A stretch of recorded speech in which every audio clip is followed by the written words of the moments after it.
দাদি মাঠে একটি গোলাপি হীরার ফুল খুঁজে পান এবং সেই ফুলটি উপড়ে নিয়ে আসতে থাকেন। তারপর দাদি দৌড়াতে দৌড়াতে ঝোপড়ির কাছে এসে পৌঁছান। দাদি গোলাপি হীরার ফুলটি মাটির একটি টবের মধ্যে লাগাচ্ছিলেন। ঠিক তখনই মাটির টবটি হীরার টব হয়ে যায় এবং গোলাপি হীরার ফুল থেকে অসংখ্য হীরা বের হতে শুরু করে। এত হীরা দেখে গরিব দাদি খুব খুশি হয়ে যান। এরপর দাদি গোলাপি হীরার ফুলটি ঝোপড়ির পাশে নিয়ে যান এবং ফুলটি ঝোপড়িতে স্পর্শ করতেই পুরো ঝোপড়িটি হীরার প্রাসাদে রূপান্তরিত হয়ে যায়। এত বড় ঝকঝকে হীরার বাড়ি দেখে দাদি অবাক হয়ে যান।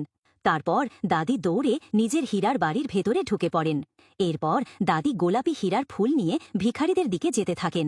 দাদি এক ভিখারির ভিক্ষার পাত্রে ফুলটি ছোঁয়াতেই সেই পাত্রটি হীরার পাত্র হয়ে যায়। তারপর দাদি সব ভিখারির পাত্রই হীরার পাত্র বানিয়ে দেন। এখন দাদির কাছে দেশের সব ভিখারির লাইন লেগে যায়। ঠিক তখনই দুজন গুন্ডা দাদির গোলাপি হীরার ফুলটি দেখে ফেলে। রাতে সেই দুই গুন্ডা গোলাপি হীরার ফুল চুরি করে পালিয়ে যাচ্ছিল।